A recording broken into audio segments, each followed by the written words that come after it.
भवकेतते समतामयतां नहि कोऽपि सुधि शरणागतवत्सल तत्त्वनिधे भव शङ्कर देशिक मे शरणं विदिता न मया विशदैककदा न च किञ्चन काञ्चनमस्ति गुरो द्रुतमेव विधेहि कृपां सहजां भव शङ्कर देशिक मे शरणम्। સીતારામ. સીતારામ. તો આપણે ગઈકાલે 390 નંબરનો શ્લોક જોયો હતો, એને ફરી થોડીક વાર માટે જોઈ લઈએ.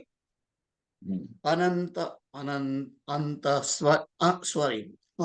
સ્વયં ચાપી બહિ સ્વયં ચ સ્વયં પુરસ્તાત સ્વમેવ પશ્ચાત સ્વયં યવાચ્યામ સ્વમપ્યુદિચ્યામ તથા પરિષ્ટાત સ્વયમપ્યધસ્તાત. અંત સ્વયં એટલે કે અંદર પોતે જ છે. કોણ પોતે? એટલે કે પોતે એટલે કે પરબ્રહ્મ પરમાત્મા, એ આપણી અંદર જ છે. એ પરમાત્મા આત્મ તત્વ આપણી અંદર પણ છે અને બહાર પણ છે. ચ અપી બહી સ્વયં ચ, એ બહાર પણ એ જ તત્વ છે. સ્વયં પુરુસ્તાત, પુરુસ્તાત એટલે પાછળ. સ્વયં પુરુસ્તાત સ્વમેવ પશ્ચાત, સોરી આગળ અને પાછળ. પુરુસ્તાત એટલે આગળ અને પશ્ચાત એટલે પાછળ. અને પછી આમ તો પુરુસ્તાત નો અર્થ છે પૂર્વમાં અને પશ્ચાત એટલે પશ્ચિમમાં એમ. એટલે આગળ અને પાછળ એમ. કારણ કે જનરલી વ્યક્તિ હંમેશા પૂર્વાભિમુખ જ હોય. બરાબર? એટલે પુરસ્તાત, પુરસ્તાત એટલે પૂર્વમાં પણ તમે છો, અને પશ્ચાત એટલે પછી પશ્ચિમમાં પણ તમે છો એમ. સ્વયં હિ વાચ્યામ, તમે જ કે છે કે નીચે છો. અવાચ્યામ સ્વમ સ્વમ અપી ઉદિચ્યામ, ઉદિચ્યામ એટલે કે ઉપર પણ તમે છો, નીચે પણ તમે છો, ઉપર પણ તમે છો. તથો પરિષ્ટાત સ્વયં પધસ્તાત એટલે બધે આગળ પાછળ બધે તમે જ છો એમ કહેવા માંગે છે. પરમાત્મા તત્વ સર્વત્ર છે એ વાત કરી છે ત્યાં આગળ. અને પરમાત્મા તત્વ તો સર્વત્ર છે જ, પણ જ્યારે આપણો આત્મા પરમાત્માની અંદર લીન થઈ જાય છે ત્યારે આપણો આત્મા પણ આ જ રીતે અંદર બહાર ઉપર નીચે આગળ પાછળ દાએ બાએ બધી બાજુ એ જ છે. બધે જગ્યાએ હું ને હું જ છું એમ. કારણ કે મારો આત્મા જે છે તે પરમાત્માની અંદર લીન થઈ ગયો છે એટલા માટે. તો આગળ જઈએ, શું કે છે? તરંગફેન બ્રહ્મબુદ્બુદાદિ સર્વં સ્વરૂપેણ જલમ યથા તથા ચિદેવ દેહ્યાદ્યઃ ચિદેવ દેહાત અહમંતમેતત સર્વં ચિદૈવૈકરસં વિશુદ્ધમ. જેવી રીતે તરંગ એટલે કે તરંગો, જળની અંદર તરંગો આવે છે સાગરની અંદર, તે તરંગ. ફેણ એટલે એનાથી બનતું જે ફીણ છે તે. ભંવર એટલે ભમરો જે બને છે તે જળની અંદર. અને બુદબુદા એટલે કે પરપોટા. આદि સ્વરૂપ से सब जल ही है. આ બધી જ વસ્તુઓ જળ જ છે ને. આમ તો તરંગ કો કે ફેણ કો કે ભંવર કો કે બુદબુદ, આ બધું સ્વરૂપથી જળ જ છે. એવી જ રીતે દેહથી લઈને અહંકાર સુધીનું આખું વિશ્વ પણ અખંડ શુદ્ધ ચૈતન્ય આત્મા જ છે. કારણ કે પરમાત્માએ જ પોતાની અંદરથી પ્રકૃતિ બહાર કાઢી અને એ પ્રકૃતિમાંથી મહત્તત્વ બન્યું. મહત્તત્વમાંથી 3 અહંકાર થયા. અને એ અહંકાર જે તમોગુણના અહંકારમાંથી આકાશ, વાયુ, જળ, અગ્નિ, આકાશ, વાયુ, અગ્નિ, જળ અને પૃથ્વી પ્રગટ થયા. અને પેલા બીજા બધાથી જ્ઞાનેન્દ્રિયો, કર્મેન્દ્રિયો, રજોગુણથી અને અંતઃકરણ પ્રગટ થયું. સત્વગુણથી અહંકાર, સત્વગુણથી રજો, જે જ્ઞાનેન્દ્રિયો છે એના દેવતાઓ પ્રગટ થયા. અને આ બધું ભેગું થઈને આ દેહ બન્યો છે. અને દેહની અંદર મન, બુદ્ધિ, અહંકાર જે બધું છે તે બધું કોનાથી બન્યું છે? પરમાત્માથી જ બન્યું છે. અને આ જગતની અંદર જે અનંત અનેક પ્રકારના 84 લાખ પ્રકારના જે પ્રાણીઓને એમના દેહ જે દેખાય છે એ બધું પરમાત્માએ જ બનાવ્યું છે. 5 મહાભૂત, જ્ઞાનેન્દ્રિયો, કર્મેન્દ્રિયો, મન, બુદ્ધિ, અહંકારને ભેગું કરીને જ બધું બનાવ્યું છે. એટલે અને એ જે બધું બનાવ્યું એ પોતાની અંદરથી જ બહાર કાઢેલી પ્રકૃતિમાંથી બનાવ્યું છે. એટલે આ આખું જગત ભલે દેહથી અહંકાર સુધીનું બધી જ વસ્તુની અંદર અખંડ શુદ્ધ ચૈતન્ય પરમાત્મા જ છે. અને એ પરમાત્મા તત્વની અંદર મારો જ્યારે આત્મા મળી ગયો છે ત્યારે મારા માટે દેહથી લઈને અહંકાર પૂરું પર્યંત આખું જગત એ અખંડ શુદ્ધ ચૈતન્ય મારા આત્મા સમાન જ છે, અથવા તો પરમાત્મા સમાન છે, કારણ કે આત્મા અને પરમાત્મા બંને એક છે. તો અહીંયા આગળ કહેવામાં આવ્યું છે કે જેવી રીતે તરંગ, આ તરંગ, ફેણ, ભંવર, બુદબુદા આ બધું જળમાંથી જ બન્યું છે. ખીણ પણ જળમાંથી બન્યું, બુદબુદા એટલે પરપોટા પણ એમાંથી બન્યા છે, ભમરો પણ એમાંથી બન્યો છે અને તરંગો પણ એમાંથી જ બને છે. એટલે આ બધા જળના જ જુદા જુદા વિકારો છે. તરંગ, ફેણ, ભંવર, બુદબુદા એ જે રીતે જળના જ જુદા જુદા વિકારો છે, એમ દેહથી લઈને અહંકાર સુધીની બધી જ વસ્તુઓ એ આ બધા વિકારો છે, પ્રકૃતિમાંથી બનેલા વિકારો છે. તો આ બધું ચૈતન્ય સ્વરૂપ છે, કારણ કે એનાથી જ ઉપજેલું છે, એમાંથી જ બનેલું છે, એમ અહીંયા આગળ કહેવામાં આવ્યું છે. તો તમે હવે આ 391 માટે વાંચો. સીતારામ. સીતારામ.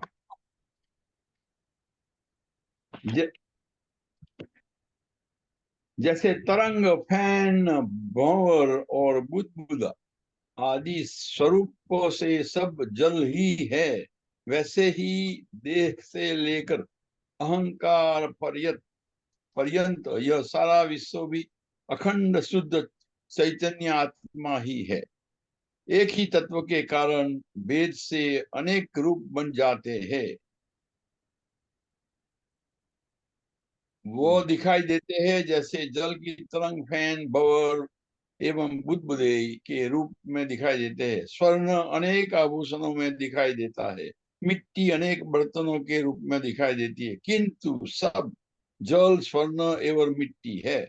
इसी प्रकार शरीर से लेकर अहंकार तक सृष्टि के भिन्न भिन्न दिखाई देने वाला पदार्थ एक ब्रह्म ही है, जो अखंड शुद्ध एवं चैतन्य स्वरूप है, तथा आत्मा भी वही है, इसीलिए सभी आत्म स्वरूप ही है. सीताराम. सीताराम. तो આગળ જઈએ. હા બોલો. ચરાચર. ચરાચર પરમાત્મા તત્વ જ છે બધે જ. આગળ જોઈએ. સદેવેદમ સર્વમ જગદવગતમ વાંગમનસયો સતોન્યત્નાસ્તેવ પ્રકૃતિ પરસીમ્ની સ્થિતિવત પૃથક કિમૃત સ્નાયા કલશ ઘટ કુંભાદ્ય વગતમ વદત્યેષ ભ્રાંત ત્વમહમિતિ માયા મદિરયા. સીતારામ. તો અહીં એમ કે છે મન અને વાણીથી પ્રતીત થવા વાળું सॉरी हिंदी में, मन और वाणी से प्रतीत होने वाला यह सारा जगत सत्स्वरूप ही है। जो महापुरुष प्रकृति से परे आत्म स्वरूप में स्थित है, उसकी दृष्टि में सत से पृथक और कुछ भी नहीं है। मिट्टी से पृथक घट, कलश, कुंभ आदि क्या है? मनुष्य मायामयी मदिरा से उन्मत्त होकर ही मैं तू ऐसी भेद युक्त वाणी बोलता है। तो અહીં કહે છે કે મન અને વાણીથી પ્રતીત થવા વાળું આ જે આખું જગત જે છે એ સત સ્વરૂપ છે, કારણ કે આ જગત એ સત્ય સ્વરૂપ પરમાત્માના આધારે રહેલું છે. એને આધાર એ કોના આશ્રય છે? પરમાત્માના આશ્રય. અને મહાપુરુષ પ્રકૃતિથી પરે આ જગત જે છે, જે મહાપુરુષ પ્રકૃતિથી પરે જે આત્મ સ્વરૂપમાં સ્થિત છે પરમાત્મા, એની દ્રષ્ટિમાં સતથી જુદું કશું છે જ નહીં. ખ્યાલ આવ્યો?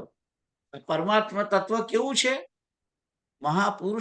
મહાપુરુષ છે, અને એ પ્રકૃતિથી પરે એટલે પ્રકૃતિથી પર છે, અને આત્મ સ્વરૂપમાં જ સ્થિત છે. પરમાત્મા એ પોતાના જ સ્વરૂપમાં સ્થિત છે, એને બીજા કોઈનો આશ્રય નથી.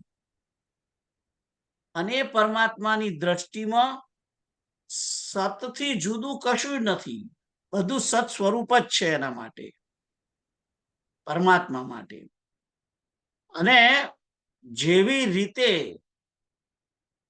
માટીથી ઘડો જુદો છે, ત્યારે કળશ જુદો છે, કુંભ આ બધું જુદું છે? ના, માટી જ છે. ઘટ, કલશ અને કુંભ એ માટીમાંથી જ બનેલા છે, એટલે માટી જ છે. એવી રીતે આ જગત જે છે એ પરમાત્મામાંથી જ પ્રગટ થયેલું છે, એટલે જગત પરમાત્મા સ્વરૂપ જ છે, સત છે.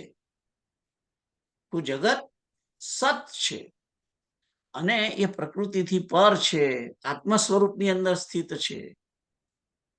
તો એ જે આખું જગત જે સત સ્વરૂપ છે અને બધું પોતે જ છે આત્મ સ્વરૂપથી, અને જ્યારે આવો આત્મા મનુષ્ય મુક્ત થયેલો જે છે એનો આત્મા પરમાત્માની અંદર લીન થાય છે, ત્યારે એના માટે આખું જગત એ પોતાનું જ સ્વરૂપ જે કહેવાય છે. તો અહીં આગળ મનુષ્ય જે છે આપણા જેવા, જે માયાના અંડરમાં છે, માયાથી બંધાયેલા જે મનુષ્યો છે, તે આ માયામય મદિરાથી ઉન્મત્ત થઈને હું ને તું ને એવી ભેદ બુદ્ધિયુક્ત વાણી બોલે છે. ખરેખર ભેદયુક્ત વાણી બોલવાની જરૂર જ નથી. જે મુક્ત થયેલો છે એના માટે પોતાનું આત્મા સ્વરૂપ જ આ આખું જગત છે. એમ તો જે માયાના બંધનમાં છે એ લોકો મેં ને હું ને તું ને આ રીતે ભેદયુક્ત વાણી બોલે છે.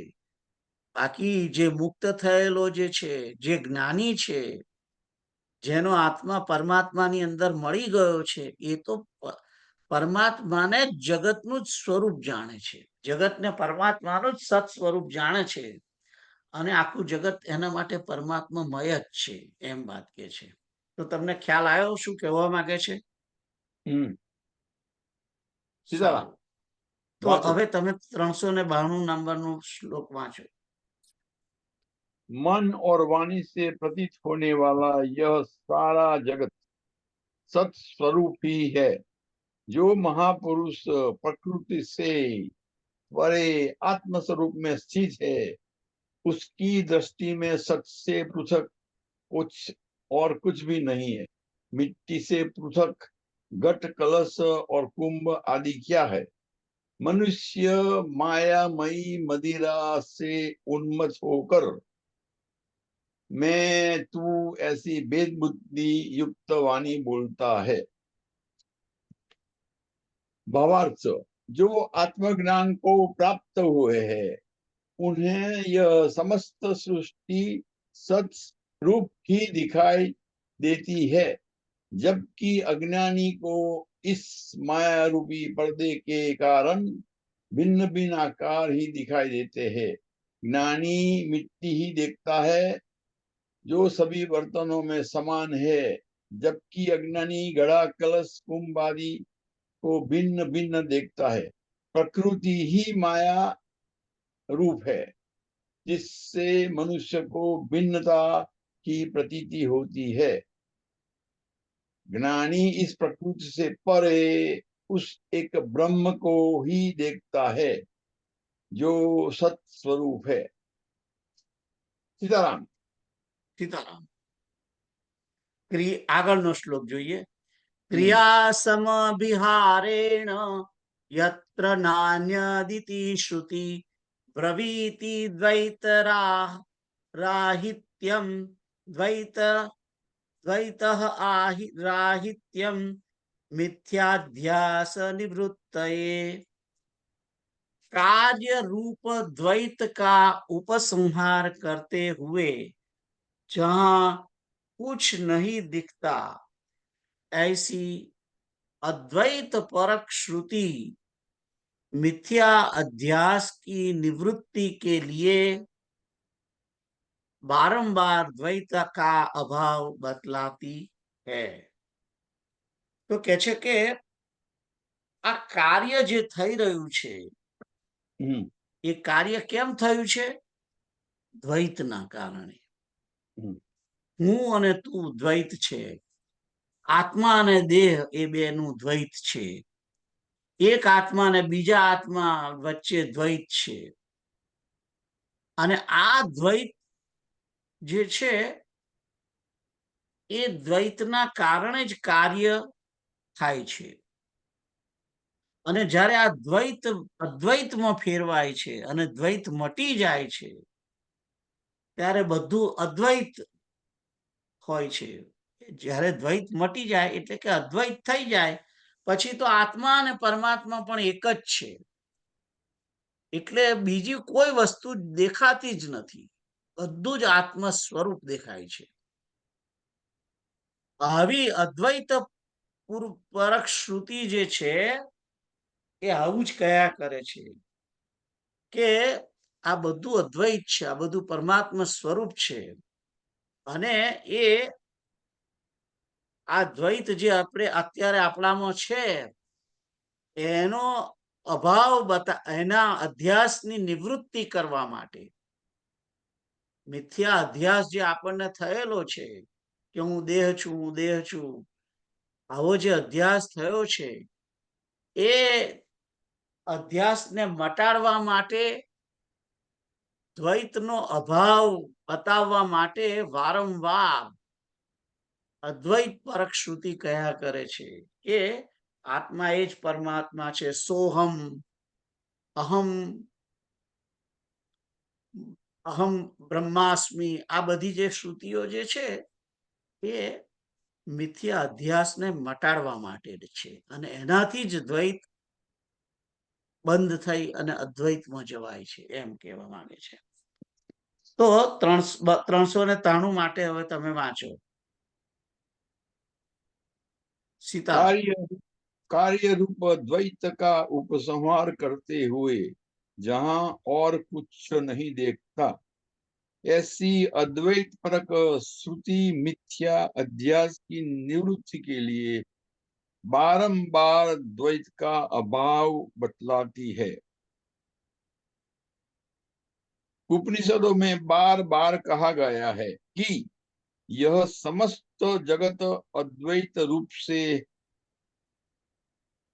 रूप है जो ब्रह्म ही है,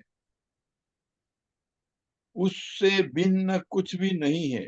यह द्वैत भावना ब्रह्म रूप ही है, जिसका अभाव ज्ञान में ही होता है, जिसका अभाव ज्ञान में ही होता है।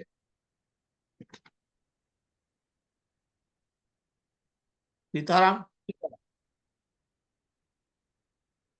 सीताराम सीताराम सीताराम। આગળ જઈએ 394 આકાશવત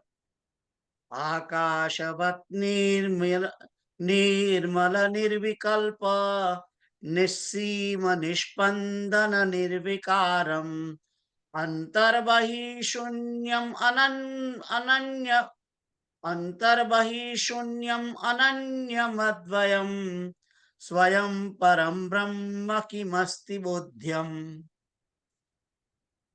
તો અહીં આગળ કહે છે કે જે પરબ્રહ્મ સ્વયં આકાશના સમાન નિર્મળ છે,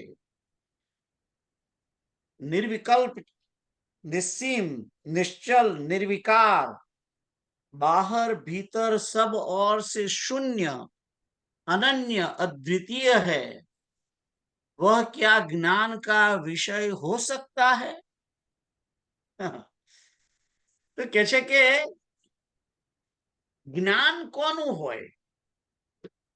तमने एम कहेवामां आवे के ज्ञान मने मने एम के आ जगतનું જ્ઞાન થયું, તો કોઈ વસ્તુ જોવામાં આવે, સમજવામાં આવે, અનુભવવામાં આવે, એનું જ્ઞાન હોઈ શકે.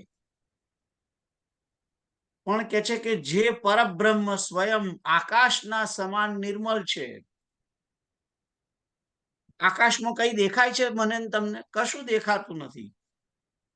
આપણી વચ્ચે એક બે માણસની વચ્ચે જે આકાશ છે એની અંદર કઈ કશું દેખાય છે? તો જે વસ્તુ દેખાતી જ નથી એનું જ્ઞાન હોઈ શકે ખરું? સારું, આગળ કે છે કે આ પરબ્રહ્મ કેવું છે? નિર્મળ, નિર્વિકલ્પ છે. નિર્વિકલ્પ એટલે કે સંકલ્પ વિકલ્પ ના વિચાર વિનાનું છે. કે છે કે જે પરબ્રહ્મનો કોઈ વિચાર જ ના થઈ શકે, જેનો વિચાર જ ના થઈ શકે, એના વિષયમાં જ્ઞાન કેવી રીતે હોઈ શકે? પછી આ પરબ્રહ્મ કેવું છે? નિસ્સીમ, સીમા રહિત છે, અનંત છે. પરબ્રહ્મ કેવું તત્વ છે? અનંત તત્વ છે.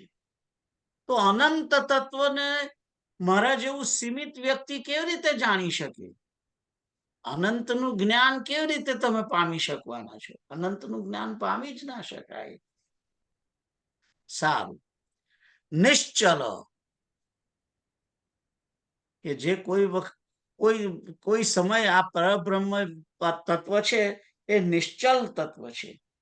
એક હાલતું નથી, ચાલતું નથી, કઈ એવું ને એવું જ છે, એવું ને એવું છે.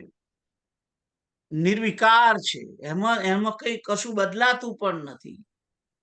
જો એમાં બદલાતું નથી, હાલતું ચાલતું નથી, તો એમાં જાણવા યોગ્ય શું છે? અને પછી કહે છે કે આ પરબ્રહ્મ કેવું છે?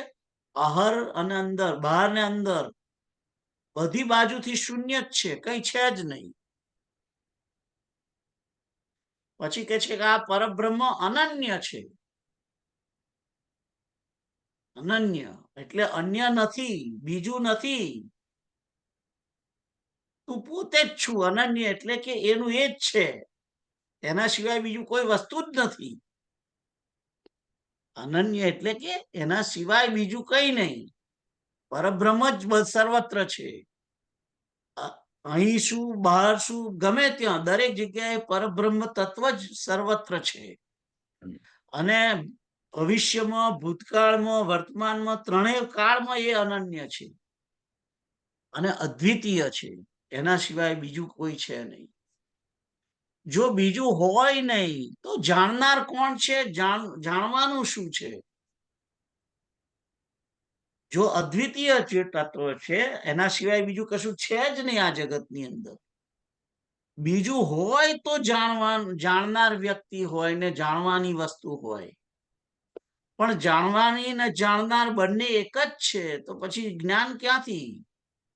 એટલે કે છે કે આ પરબ્રહ્મ જે છે એ આકાશના જેમ નિર્મળ છે, નિર્વિકલ્પ છે, નિસ્સીમ, નિશ્ચલ, નિર્વિકાર, બધી બાજુથી શૂન્ય છે, અનન્ય છે, અદ્વિતીય છે. તો એના વિશે કોઈ જ્ઞાન હોઈ શકે ખરું? એમ કે છે. માણસ જ્ઞાન કોનું હોય એમ. આજે આ ચશ્મા છે તો ચશ્માનું જ્ઞાન હોય, કારણ કે એ ફિઝિક્સ ભૌતિક છે, દેખાય છે મને, એનું જ્ઞાન તમે લઈ શકો કે ભાઈ એ પ્લાસ્ટિકનું બનેલું છે, એની અંદર પ્લાસ્ટિક છે, આર પાર એ પારદર્શક છે, એનાથી બીજું જોઈ શકાય, આ બધું એનું જ્ઞાન છે. પણ જે વસ્તુ નિર્મલ જ છે, જે નિર્વિકલ્પ, જે વિચાર કરી શકાય એવું નથી, જે અનંત છે, તે જે નિશ્ચલ નિર્વિકાર, બધી બાજુથી શૂન્ય છે, અનન્ય, એ બીજું છે જ નહીં, એ જ છે બધે, અદ્વિતીય છે. તો એ પછી એનું જ્ઞાન કેવી રીતે હોઈ શકે એમ કે છે. એટલે આ પરબ્રહ્મનું જ્ઞાન હોય જ નહીં એમ એવું કહેવા માંગે છે. જ્ઞાન પરબ્રહ્મનું હોઈ શકે નહીં, જ્ઞાનનો વિષય પરબ્રહ્મ ના હોઈ શકે એમ કહેવા માંગે છે. કારણ કે એ અદ્વિતીય, શૂન્ય, અનન્ય, નિર્વિકાર, નિશ્ચલ, નિસ્સીમ, નિર્વિકલ્પ અને નિર્મલ તત્વ છે. એટલે તો આ 394 માટે હવે તમે વાંચો. शब्दार्थ। जो परब्रह्म स्वयं आकाश के समान निर्मल, निर्विकल्प, निस्सीम, निश्चल, निर्विकार, बाहर भीतर सब और से शून्य, अनन्य और अद्वितीय है, वह क्या ज्ञान का विषय हो सकता है?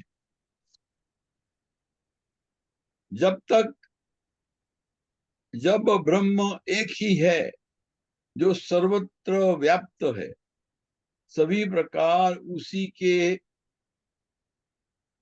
है तथा स्वयं ज्ञान स्वरूप है, जिससे भिन्न दूसरा कोई है ही नहीं, तो फिर वह ज्ञान का विषय कैसे हो सकता है? दूसरा कौन है जो कहता है मुझे उसका ज्ञान हो गया? इसका अर्थ है जानने वाला उससे भिन्न कोई तत्व है जिसे ज्ञान हुआ।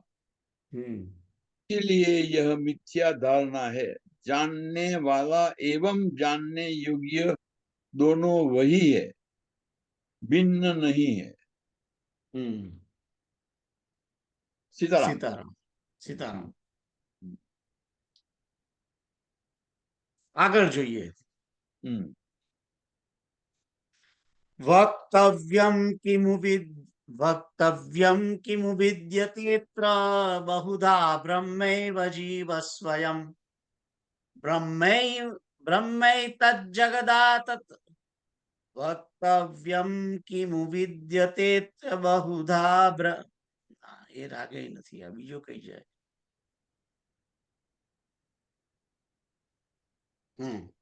वक्तव्यं किमु विद्यतेऽत्र बहुधा ब्रह्मैव जीव स्वयं ब्रह्मैतज्जगदाततन्नु सकलं ब्रह्माद्वितीयं श्रुते ब्रह्मैवाहमिति प्रबुद्धमतय सन्त्यक्तबाह्या स्फुटम् ब्रह्मीभूय वसन्ति सन्ततचिदानन्दात्मनैव ध्रुवम्. इस विषय में और अधिक क्या कहना है? जीव तो स्वयं ब्रह्म ही है और ब्रह्म ही संपूर्ण जगत रूप से फैला हुआ है, क्योंकि श्रुति भी कहती है कि ब्रह्म अद्वितीय है और यह निश्चय है.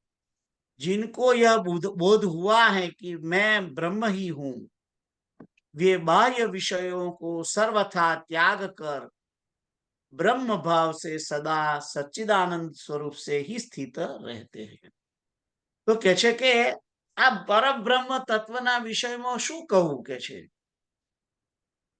जीव स्वयं ब्रह्म ज छे આ જીવ સદૈવ બ્રહ્મ જ છે. આ જીવાત્મા એ બ્રહ્મ સ્વરૂપ જ છે. અને આ બ્રહ્મ જ આખા જગતની અંદર ફેલાયેલું છે, સર્વત્ર વ્યાપ્ત છે. અને શ્રુતિ પણ એમ કે છે કે બ્રહ્મ અદ્વિતીય છે. અદ્વિતીય છે એટલે કે બીજું છે જ નહીં, બીજું કોઈ છે જ નહીં, બ્રહ્મ સિવાય બીજું કઈ છે નહીં. એટલે જીવ પણ બ્રહ્મ છે અને આ દેહ પણ બ્રહ્મ છે. ખ્યાલ આવ્યો? એટલે માટે શ્રુતિઓ આવી કે અન્નમ બ્રહ્મૈવ વ્યજાનાત, પ્રાણમ બ્રહ્મૈવ વ્યજાનાત, વિજ્ઞાનમ બ્રહ્મૈવ વ્યજાનાત. આ બધી જે શ્રુતિઓ આવી છે એનું કારણ એ જ છે કે આને તું બ્રહ્મ જાણ, આને બ્રહ્મ જાણ, આને બ્રહ્મ જાણ. એટલે આખું જગત બ્રહ્મ સ્વરૂપ છે. જીવ પણ સ્વયં બ્રહ્મ સ્વરૂપ છે. અને જેને આ બોધ થયો છે કે હું બ્રહ્મ છું, એ પણ બધા બાહ્ય વિષયોને ત્યાગીને થયેલો છે. બ્રહ્મ ભાવથી સ્થિત થયેલો છે એટલે એને ખબર પડે છે કે હું બ્રહ્મ છું. અને એ હંમેશા સચ્ચિદાનંદ બ્રહ્મમાં જ સ્થિત રહે છે. આપણે બધા સચ્ચિદાનંદ બ્રહ્મમાં જ સ્થિત છીએ. આપણે બધા કૃષ્ણની અંદર જ રહેલા છીએ અને કૃષ્ણ આપણામાં રહેલા છે. ભગવાને ભગવદ્ ગીતામાં એક જગ્યાએ કહ્યું કે આ બધા તત્વો મારી અંદર જ છે અને હું બધામાં છું. ખ્યાલ આવ્યો? એટલે આપણે આ બધું આખું જગત બ્રહ્મની અંદર જ છે અને બ્રહ્મ આખા જગતમાં ફેલાયેલું સર્વત્ર છે. બધે જ બ્રહ્મ છે. બ્રહ્મ અદ્વિતીય છે. જીવ પણ બ્રહ્મ છે એમ કે છે. અને બ્રહ્મ જ આખા જગત રીતે ફેલાયેલું છે. આખું જગત બ્રહ્મ સ્વરૂપ છે એમ અહીંયા આગળ કહેવામાં આવ્યું છે. તો હવે તમે 395મો શ્લોક વાંચો. આપણે હોળી વખતે પેલા હારડા આવે છે ને, હા, એના જેવું છે નહીં? એવું છે. હા, બધું જ ખાંડ ખાંડ ખાંડ. યા. ખાંડનો ઘોડો, ખાંડનો હાથી. એટલે બધું જ જેમ ખાલી સ્વરૂપો જુદા છે, બાકી છે બધું જ બ્રહ્મ સ્વરૂપ જ છે. બધું જ ખ્યાલ આવ્યો? या सीताराम. इस विषय में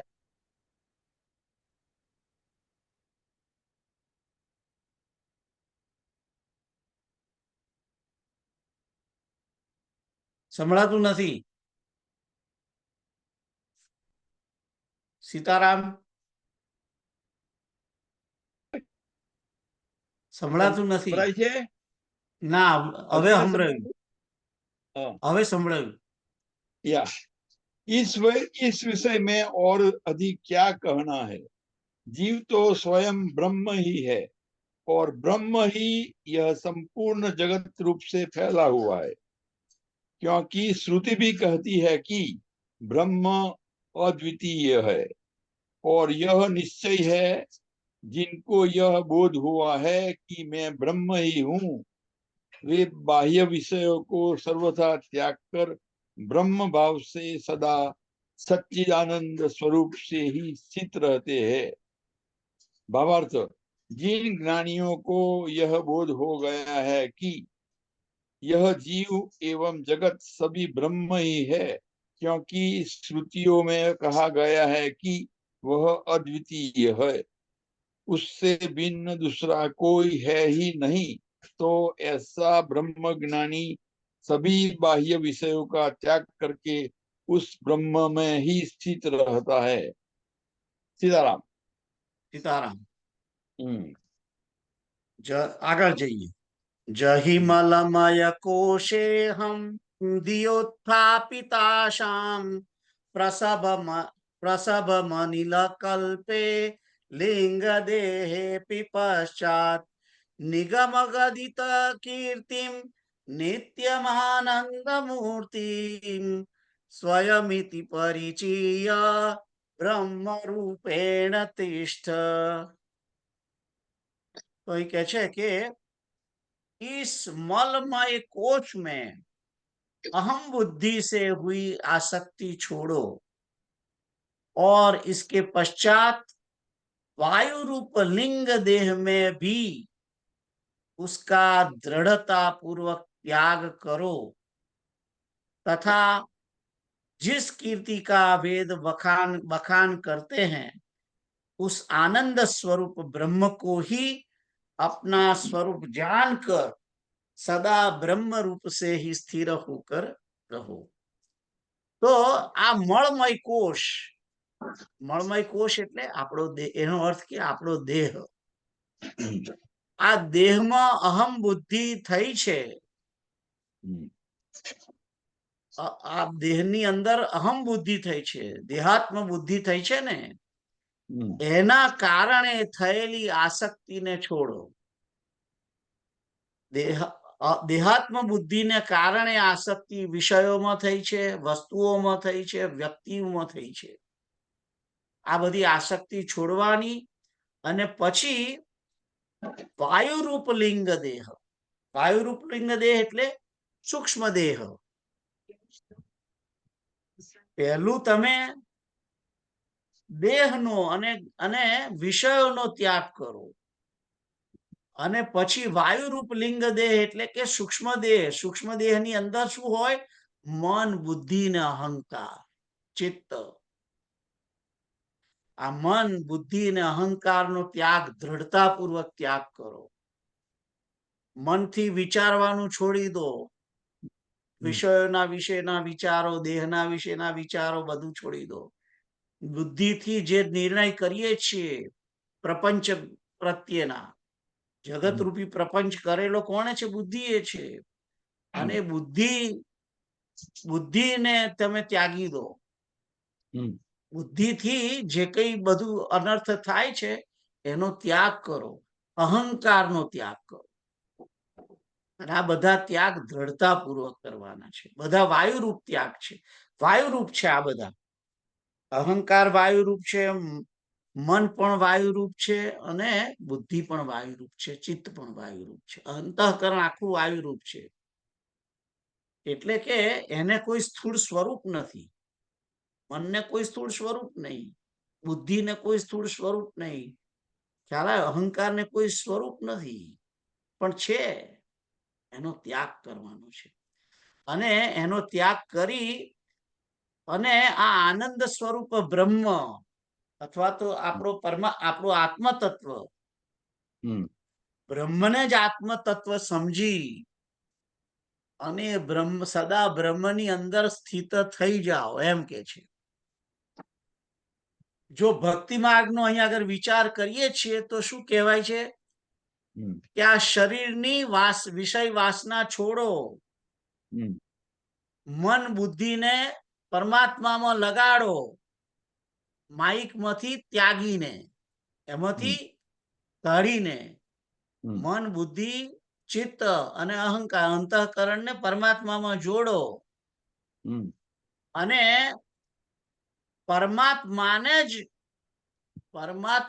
જ પોતાના એકમાત્ર હિતેચ્છુ સમજીને, સુરદ સમજીને, ગતિ ભરતા પ્રભુ સાક્ષી નિવાસ શરણમ સુરત પ્રભવ પ્લસ બધું, આ બધું એ જ એને જ સમજીને સદા પરમાત્મા નારાયણની અંદર જ સ્થિત થઈને રહો. આ ભક્તિ પૂરક વાત કરી. આ જ શ્લોકને ભક્તિ પરક ની અંદર જોવું હોય તો આ રીતે જુઓ. ખ્યાલ આવ્યો? તો હવે તમે 396 માટે વાંચો. इस मलमय कोष में अहम बुद्धि से हुई आसक्ति को छोड़ो और इसके पश्चात वायु रूप लिंग देह में भी उसका दृढ़तापूर्वक त्याग करो.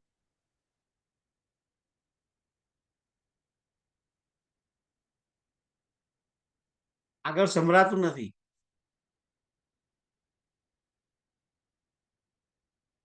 સંભળાતું નથી. કઈ નહીં, મારામાં જે મ્યુટ નું સાઇન છે ને એ બદલાયા કરે છે. એના પર કાપો આવે છે ને જાય છે, એવું થાય છે. ઓહો, હવે સંભળાય છે? હવે સંભળાય છે. ओके।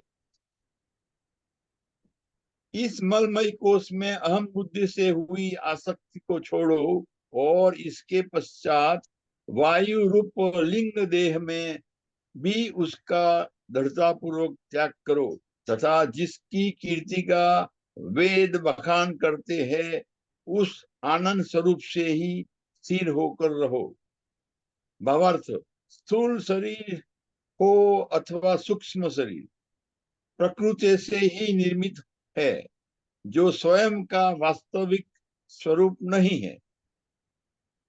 स्वयं का वास्तविक स्वरूप तो वह चैतन्य आत्मा है जो ब्रह्म ही है, जो इस अन्नमय कोश स्थूल शरीर में अहम बुद्धि रखता है, जिससे इसे अपना स्वरूप मानकर इसी में आसक्ति रखता है तथा है उसका सर्वथा त्याग कर देना चाहिए। मुक्ति के लिए इससे भिन्न कोई मार्ग नहीं है। अविवेकी છો તો વિવેક પ્રમાણે શરીરનો ચાલો યા અને એના સિવાય બીજો માર્ગ નથી એમ કહ્યું.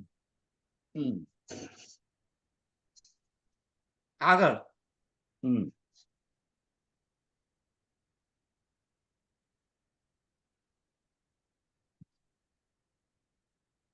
આગળ વાંચો. વંચાઈ ગયું? ઓકે વંચાઈ ગયું. સીતારામ સીતારામ. ઓકે સીતારામ. તમે સીતારામ બોલ્યા નહીં એટલે મને ખ્યાલ ના આવ્યો. ચવાકારમ યાવદ ભજતિ મનુજસ્તાવદ શુચિ પરેભ્ય સ્યાત ક્લેશો જનન મરણ વ્યાધિ નિલય યદાત્માનં શુદ્ધમ કલયતિ શિવાકારમચલમ તદા તેભ્યો મુક્તો ભવતિ તદાહ શ્રુતિરપી. श्रुति भी यही कहती है कि मनुष्य जब तक इस मृतक तुल्य देह में आसक्त रहता है तब तक वह अत्यंत अपवित्र रहता है और जन्म मरण तथा व्याधियों का आश्रय बना रहकर उसको दूसरों से अत्यंत क्लेश भोगना पड़ता है। किंतु जब वह अपने कल्याण स्वरूप अचल शुद्ध आत्मा का साक्षात्कार कर लेता है तो उन समस्त क्लेशों से मुक्त हो जाता है.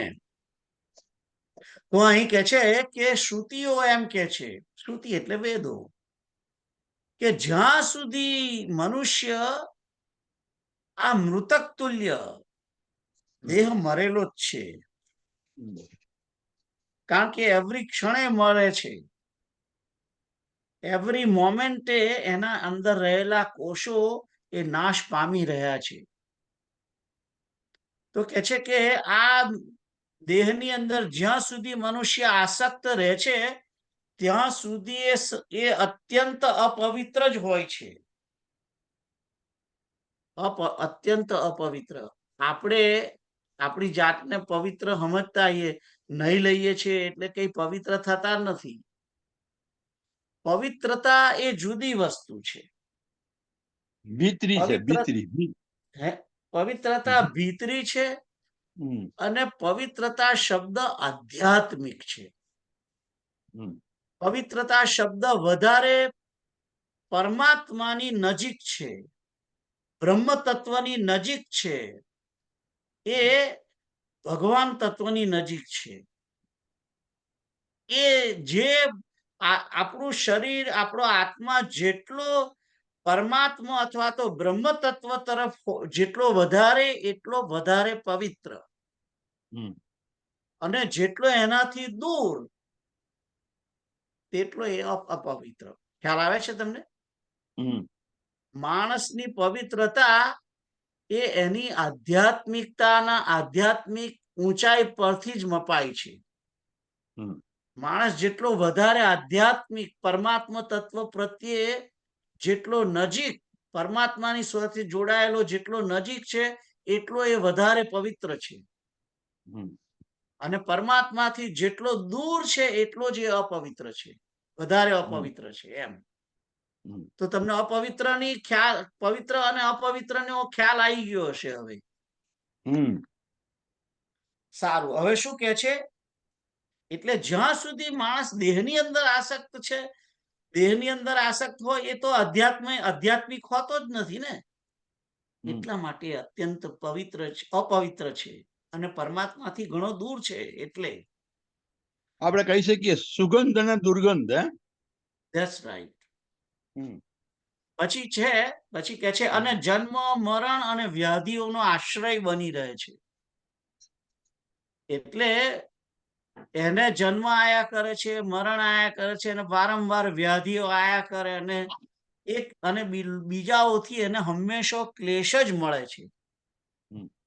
આ જગતની અંદર દુઃખ જ છે, ક્લેશ જ છે. આદિ વ્યાધિ ઉપાધિ. હા, એ જ છે. હમ જગત ને ભલે આપણે માનીએ આનંદમય છે, પણ અંતે તો દુઃખ જ છે. અને એ જે સુખ ભોગવે છે એના કરતા દુઃખ વધારે ભોગવે છે. ખ્યાલ આવ્યો? તો આવું જે છે દેહ, એની આસક્તિ છોડવી જોઈએ. અને મનુષ્યએ પોતે આ દેહાત્મ બુદ્ધિ છોડીને, દેહની આસક્તિ છોડીને, વિષયોનો ત્યાગ કરીને, અને પોતાના આત્માને કલ્યાણ સ્વરૂપ વિશુદ્ધ તત્વ, બ્રહ્મ તત્વની અંદર જોડવું જોઈએ. અને એ બ્રહ્મનો સાક્ષાત્કાર કરી અને વ્યક્તિ પોતે અનંત ક્લેશોથી મુક્ત થઈ જાય છે. ખ્યાલ આવ્યો? જ્યારે એ વ્યક્તિ પોતાના કલ્યાણ સ્વરૂપ અચલ શુદ્ધ પરમ તત્વનો સાક્ષાત્કાર કરે છે, ત્યારે એ ક્લેશોથી મુક્ત થાય છે. પછી એને ક્લેશ નડતા નથી. પછી, કારણ કે પછી એ સમજી ચૂક્યો હોય છે, જ્ઞાન એને લાધી ચૂક્યું હોય છે કે આ બધી જે મુશ્કેલીઓ ને વ્યાધિ ને દુઃખ છે, એ દેહના કારણે છે. દેહાત્મ બુદ્ધિ નીકળી જાય છે, અને જ્યારે વ્યક્તિ પોતાના આત્મ સ્વરૂપમાં, બ્રહ્મ સ્વરૂપમાં સ્થિત થાય છે, ત્યારે એને ક્લેશ હોતો નથી. શું કહેતા કૃપાલુજી કહેતા હતા કે લેફ્ટ અને રાઈટ ખોટો ટર્ન માર્યો એટલે માયામાં ફસાયા, સમજી લો. તમે આ બાજુ નહીં જાઓ તો આ બાજુ જવાના જ છો. તમે માયા તરફ તમે જો પરમાત્મા તરફ નહીં જાઓ તો તમે માયા તરફ જવાના જ છો એમ. તમારી ગતિ ચાલુ છે. જો પરમાત્મા તરફ ગતિ હશે તો માયા તરફ ગતિ નથી.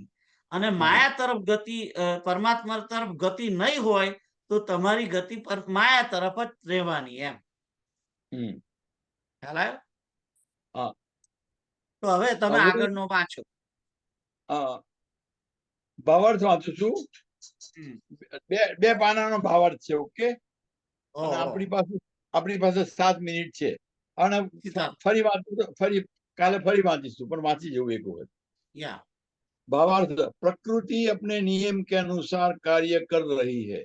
वह मनुष्य को सुख दुख देने की इच्छा नहीं रखती, किंतु मनुष्य की कई अपेक्षा है, कामना है, इच्छा है, वासना, जिनको यह पूर्ण करना चाहता है. इससे उसकी आसक्ति बढ़ जाती है. इसी आसक्ति के कारण जब उनकी पूर्ति नहीं होती तो वह दुखी होता है, तथा पूर्ति हो जाने पर वह गुणगान करता है, धन्यवाद देता है. किंतु इस सुख दुख का कारण प्रकृति नहीं बल्कि मनुष्य की स्वयं की अपेक्षाएं है, जो उसने स्वयं निर्मित की है. भूकंप आते हैं, ज्वालामुखी फटते हैं, अकाल पड़ता है, बाढ़ें आती है, तो मनुष्य दुखी होता है. किंतु जब वर्षा होती है, बादल गरजते हैं, बिजली चमकती है, तो वो प्रसन्न होता है, क्योंकि इससे उसकी अपेक्षाओं की पूर्ति होती है. इसीलिए मनुष्य के सुख दुख का कारण प्रकृति नहीं है, बल्कि उसके साथ जुड़ी हुई अपेक्षा ही है। मनुष्य चाहता है कि ऐसा ही हो तथा ऐसा नहीं होना चाहिए। जब उसकी अपेक्षा के विपरीत होता है तो वह दुखी होता है। इस कारण से मनुष्य के सुख दुख का कारण वह स्वयं है, ईश्वर अथवा प्रकृति नहीं है। श्रुति भी यह कहती है कि मनुष्य जब तक इस स्थूल शरीर से आसक्त रहेगा, तब तक उसे जन्म मरण एवं व्याधि रूप दुखों को भोगना ही पड़ेगा। ये दुख भी केवल शरीर एवं मन के होते हैं। चेतन आत्मा को इसका अनुभव नहीं होता। घर में बिजली चले जाने पर मनुष्य दुखी होता है। विद्युत को दुख का अनुभव नहीं होता, क्योंकि मनुष्य की अपेक्षा ये उसके साथ जुड़ी है। विद्युत की कोई अपेक्षा नहीं है, वह नियमानुसार कार्य कर रही है। ज्वालामुखी फटने अथवा भूकंप आने पर मनुष्य ही दुखी होता है। ज्वालामुखी और भूकंप चिंतित नहीं होते कि मेरे कारण इतने व्यक्तियों के प्राण गए। उसे न पश्चाताप होता है, न आत्मग्लानि, न वह प्रायश्चित ही करता है, क्योंकि इस उसकी कोई अपेक्षा नहीं है। वह अपने नियम के अनुसार कार्य कर रहा है। इसी प्रकार मनुष्य की आत्मा चिंता, जन्म मरण दुख विघ्न आदि से सर्वथा मुक्त है। ये सब शरीर एवं मन के धर्म है। इसीलिए इनसे संबंध विच्छेद कर आत्मा को अपना स्वरूप मान लेने से ही वह समस्त बाधाएं से मुक्त हो सकता है। यह कार्य आत्म साक्षात्कार के बिना संभव नहीं है। इसीलिए मनुष्य को इनसे मुक्ति के लिए आत्मज्ञान का ही प्रयत्न करना चाहिए। मनुष्य भी यदि अपने को इसी प्रकृति का हिस्सा मान ले तथा अपने स्वभाव को पहचान कर अपेक्षा रहित होकर कार्य करे, तो उसके लिए सुख दुख का कोई कारण ही नहीं रह जाता, किंतु उसकी अपेक्षाएं महान है। वह प्रकृति एवं ईश्वर का भी उपयोग अपनी अपेक्षा पूर्ति के लिए करता है। प्रकृति एवं ईश्वर को भी अपनी अधीन करना चाहता है। जब इनसे उसकी अपेक्षाएं पूरी नहीं होती तो वह ईश्वर को भी गाली देने लगता है। कह देता है कि ईश्वर है ही नहीं, यदि होता तो हमें दुख क्यों देता, आदि अनर्गल प्रलाप करता है। यह सब होता है कि स्वयं की देहाशक्ति के कारण। इसीलिए इसके त्याग के बिना सुख नहीं मिल सकता। अपेक्षा अपेक्षा